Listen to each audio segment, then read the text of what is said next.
Today we are making Christmas gift boxes. These are perfect for treats and other small Christmas gifts. Hi there and welcome to Daily Dose of DIY.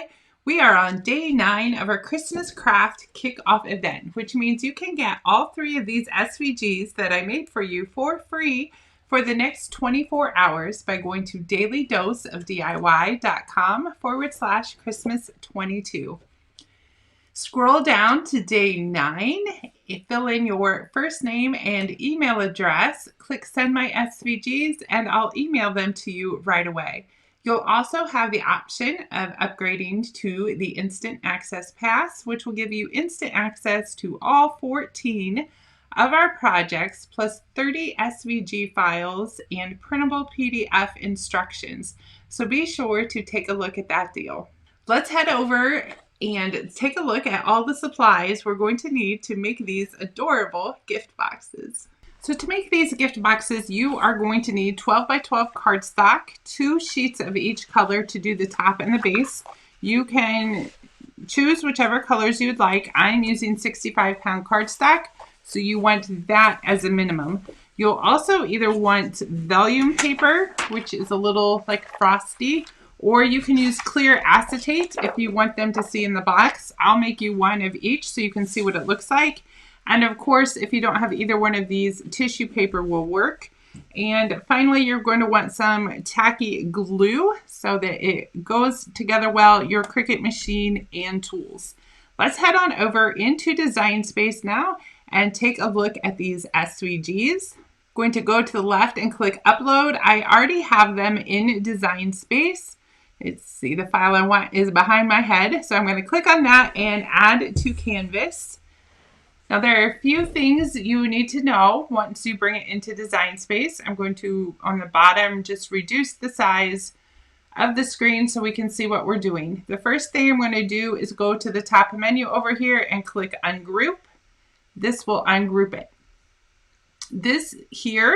This blue square is the acetate or vellum paper. So if you don't want to cut that, if you want to use tissue paper, you can just go right up here and delete it. I only have one in here, so if you're going to make all 3 boxes, you'll want to duplicate 2 more to cut it. And you can see they're duplicating up here. This blue box, I'm going to show you how to put your name in there in the ornament. You can personalize this one. And then we have a Christmas tree and a snowflake. So at the bottom here, this is the base of the box. And there is also only one copy of that in here in case you just wanted to make one box. If you didn't want to make, say you wanted to make the snowflake, you just select the ones you didn't want to make and come to the top and hit delete. If you do want to make all of them, or let's first change the color. So say you just want to make the blue box, you would take the base, go up to the top, and it will give you the material colors right on the top. And I'm going to select the same blue as that box.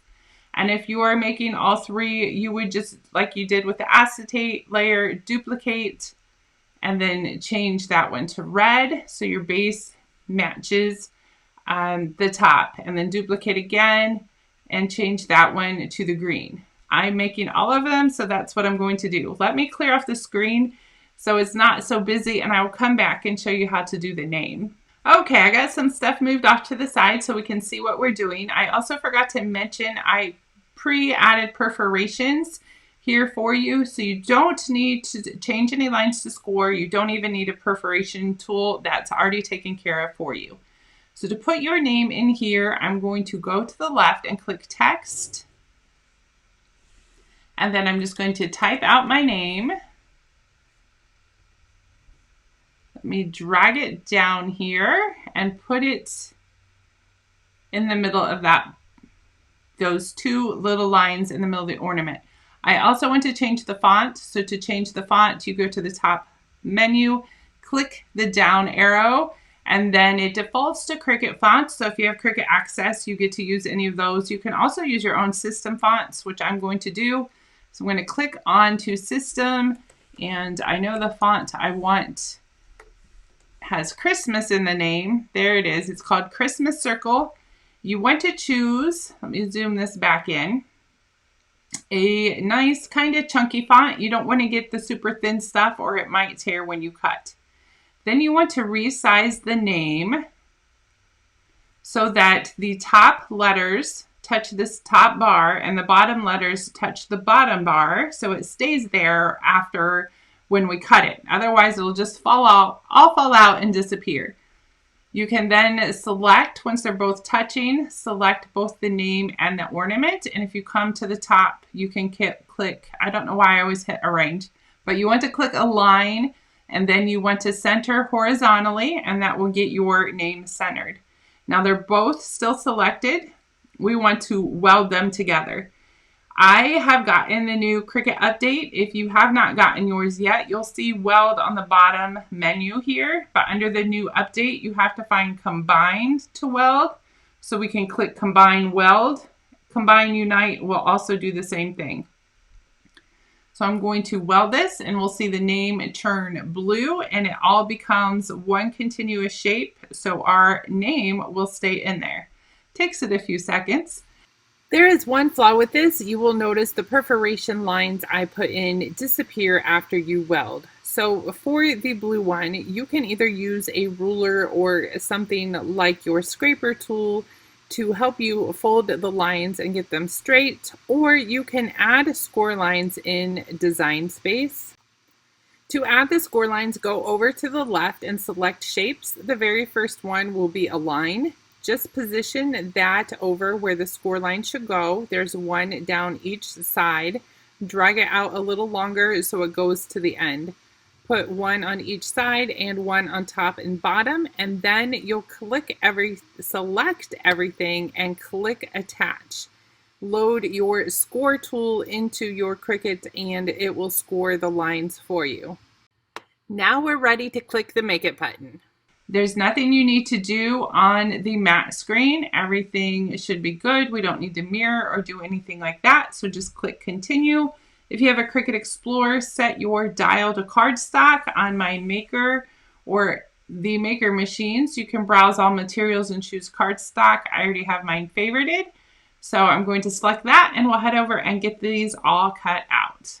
Okay. Cricut is showing it's going to cut the green first, so I'm just going to load my green cardstock onto my mat. I am using a well-worn green mat. If you have a brand new super sticky green mat, you might want to use your blue cardstock mat instead.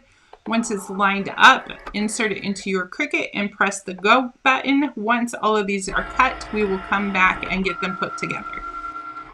One thing to note, once you get to the mats that are cutting the acetate or the vellum paper, you can go back and click, I already clicked it, but there'll be a little arrow over here for materials.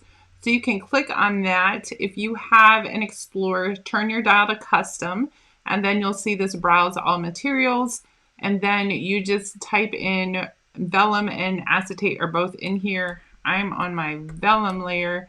So I'm just going to type that in and you can select it from the results. And then when it goes back to the cardstock, parts it's cutting, you can change it back. Okay, to start assembling our gift boxes, we're going to first glue on our vellum or acetate paper. Keep your strip of glue to the outer edges so it doesn't get in the middle where the design is.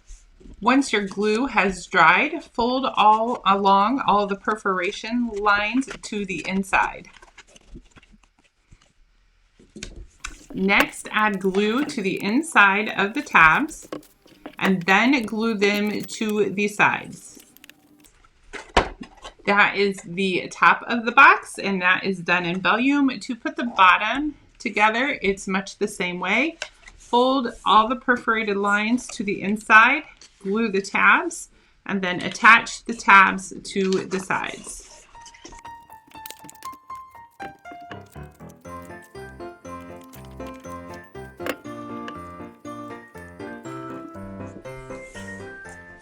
Once the bottom is done, you can place the top on.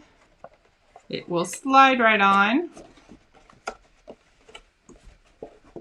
If it doesn't get caught, I made them nice and loose. You actually will probably want to tape the sides after you get it packed. This is how it looks with vellum behind it, vellum.